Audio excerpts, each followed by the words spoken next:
Well, I'm just about to go on a 12-mile hike on the South Downs Way, and I'm here at Amberley car park. It seems to be pretty busy actually today. It's only about 10 o'clock in the morning. There seem to be a few dog walkers and other people. Maybe it's because it's just so gloriously sunny. So anyway, this is a route I found on OS Maps, and I guess I'm doing the South Downs Way in stages really, because I've already done other sections of it further east of here. So I'm kind of working my way back towards Winchester, I suppose. So I've done kind of like the middle sections here in you know, fairly short 8-mile sections or so. But this one, according to the South Downs Way map, is about 6 miles, but the route is actually going to take me on a 12-miler because I've got to get there and back. So anyway, wish me luck, and I'll see you later. It is cold this morning, a lot of ice on the ground. Hello to Junior Trekker Scarlet. Hello.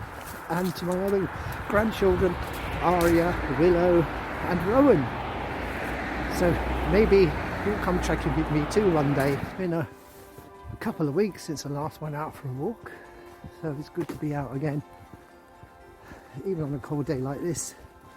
So at least it's dry. It's been raining a lot in the past few days. Anyway, I'm climbing up onto the South Downs Way now, unless this is the South, I think it is the South Downs Way actually, but climbing up onto the ridge.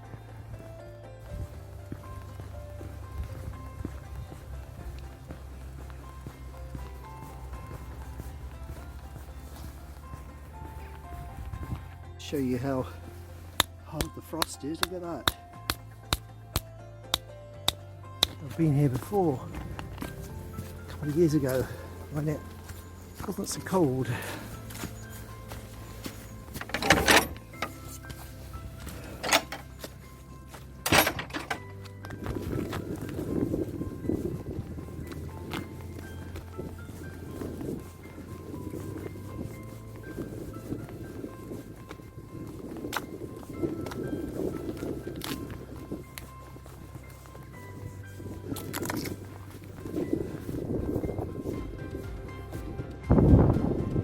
It's exposed up here.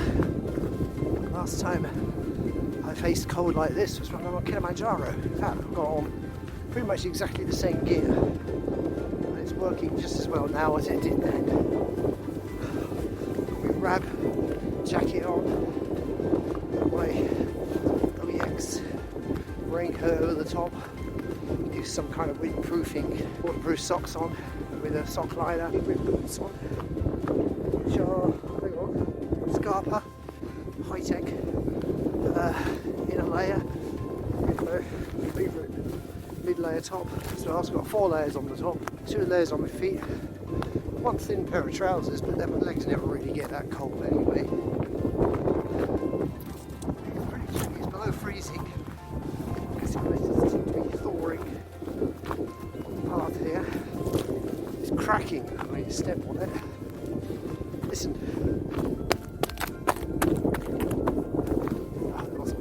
Was it? Never mind.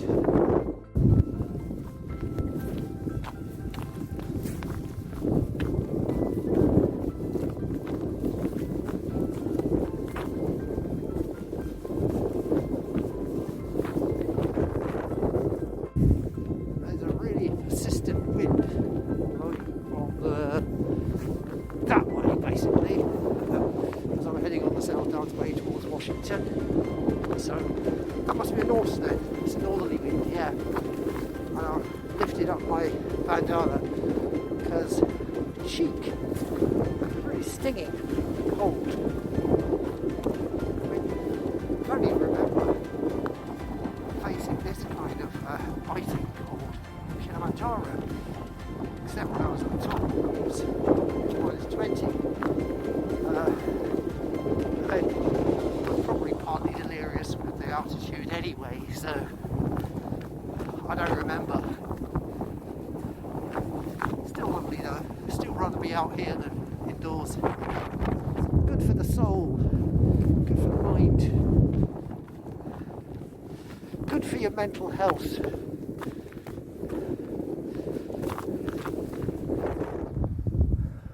White beanberries again. They're everywhere. You can have a feast this time of the year. There's another one over there. Look at that, loads of them. Those are white beanberry trees. Blimey.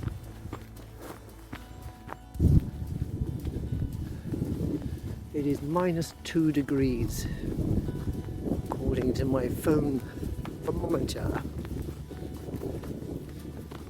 Weather app. Whatever. I don't think it's got a ball of mercury inside it, to be honest. That glistening over there is the sea. It's the English Channel.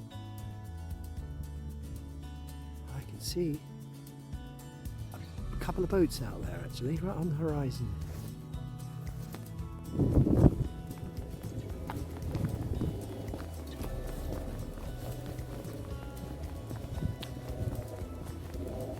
I'd take a shot from this angle for a change so you can see the glistening sea in the background. Just for a change, you know, a bit of variety in camera angle.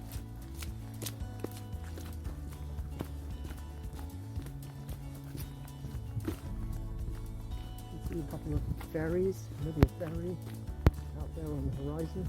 A couple of ferries. Two. What happens if I step in this?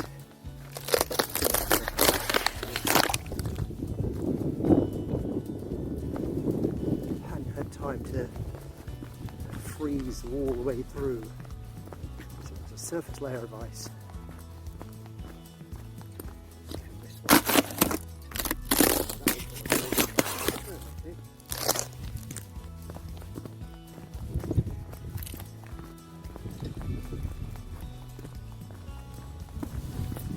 That way is not thick enough if you're an ice road trucker.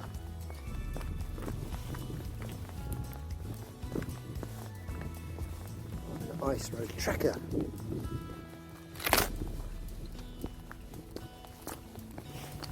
Now of you heading away, walking backwards. Anything for my tens of viewers to keep them entertained.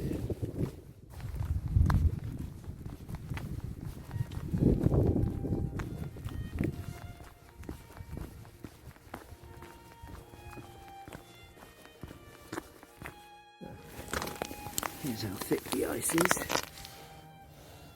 Pick it up. It's about maybe a third of an inch thick or so.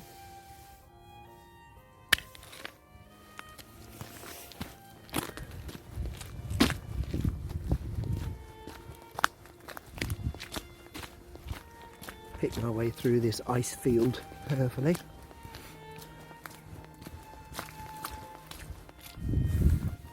There, on the horizon, just there, my finger is pointing, blurring the picture, is Chanctonbury Ring. Do that again. There it is. That little lump over there. I'll zoom in a bit. Chanctonbury Ring, just above Washington. My destination.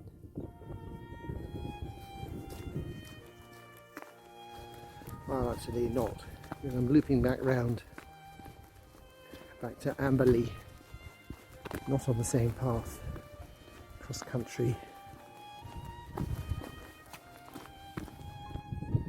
That lump there would be Sussex Ring, and then over there is Chanctonbury Ring.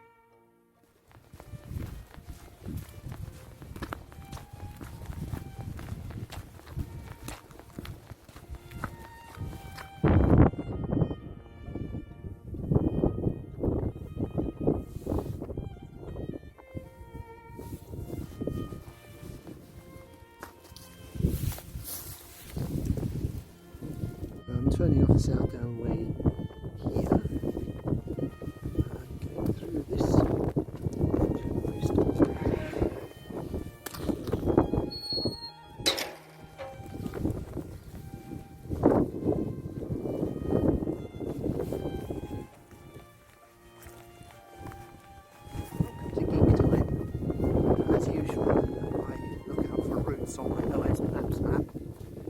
download them onto my phone and then follow them.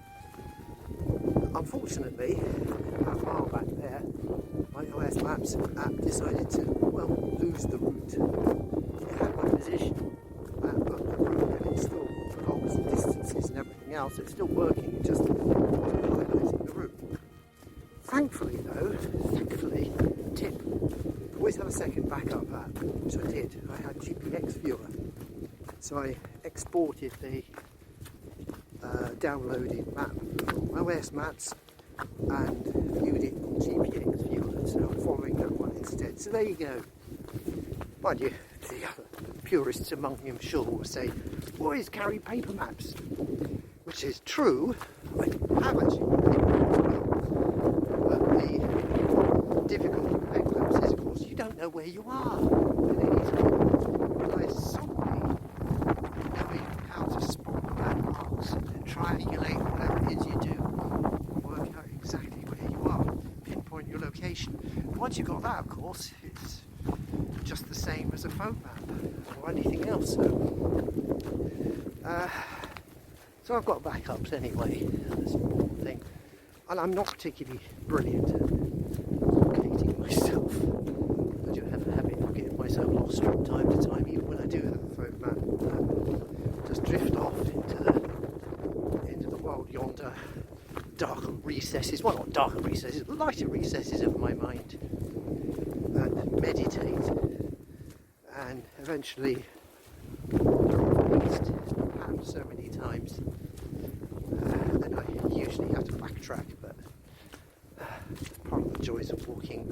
Even when you do wander off piste, you come across things you don't expect, and it can be a surprise. It can be quite nice. It's like being an explorer.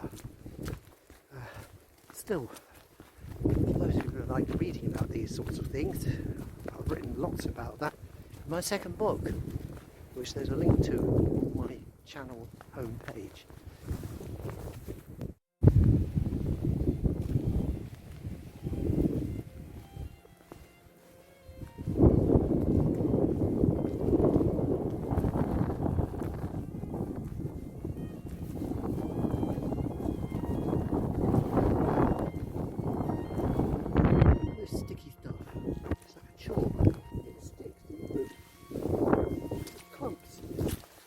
About a kilogram at the bottom of the boots at the moment, weighing me down, grounding me. And I only waxed the boots the other day as well. I've done them again now. Waxed them, then knit waxed to them as well.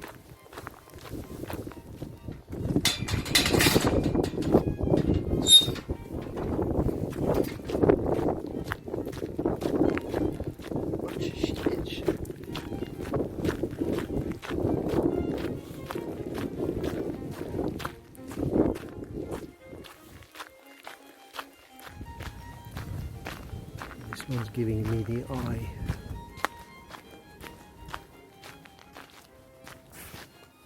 Greetings.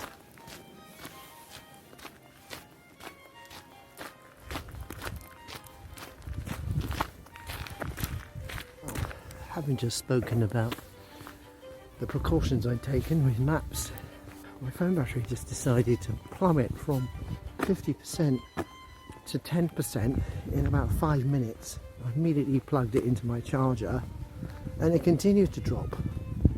It went right down to 1%. So, you know, I checked that it was charging. It seemed to be. I swapped the sockets on the charger to see if that did anything. Shut down all unnecessary apps like Wi-Fi, Bluetooth and everything else, which can be a bit of a drain on my phone battery. And it's crept up a bit to 3%, so I think I'm okay. Oh well, just past Lee Farm. In case you never see me again, that's where my last broadcast came from. Search for me there. Send the posse out there. Sheep cunningly disguise themselves as wheat.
icy wind that cools it much more rapidly. So I'm going to stick it back up again.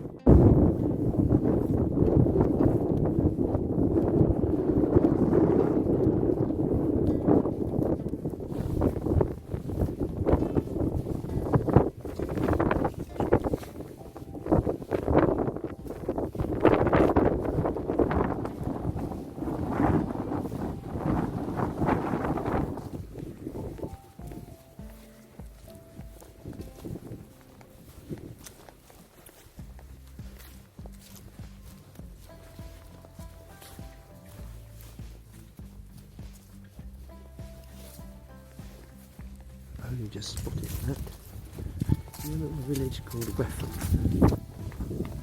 About 3/4 of the way around. It's making pretty good progress. It's a wee bit muddy. Oh, nice, put some steps there for us. How very civilised.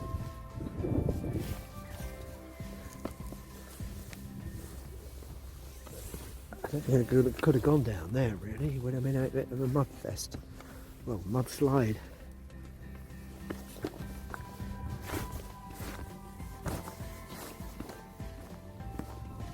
See, the cows prefer using this route as well.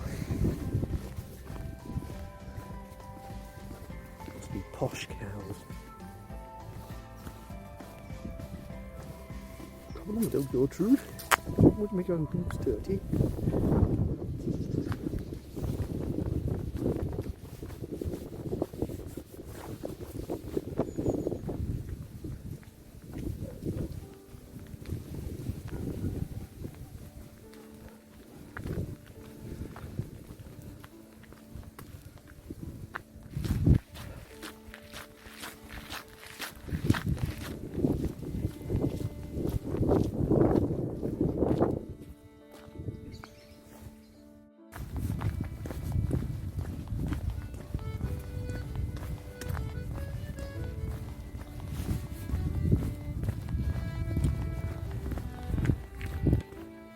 Still clinging on to life.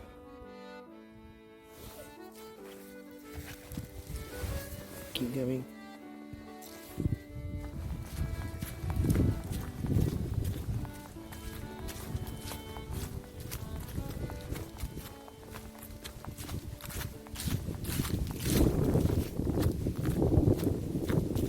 Shame I can't go through here.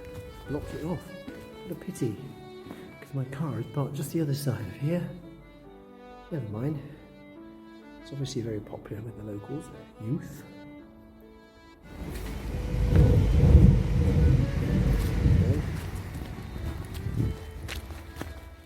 Coming into Amberley now, back to where I left the car. Where else would I go? Turned out I've done 14 and a bit miles according to OS maps. I managed to get it back, by the way. I shut it down and opened it up again. It remembered where I went to. So what have I learned from today? Always take backup maps with you. Maybe even study the route beforehand, just in case, because you never know what will happen. I think that's about it, apart from reinforcing what I already knew anyway. That walking is good for the soul, good for the mental health, good exercise, good for just about everything really, every part of your anatomy. So, bye for now.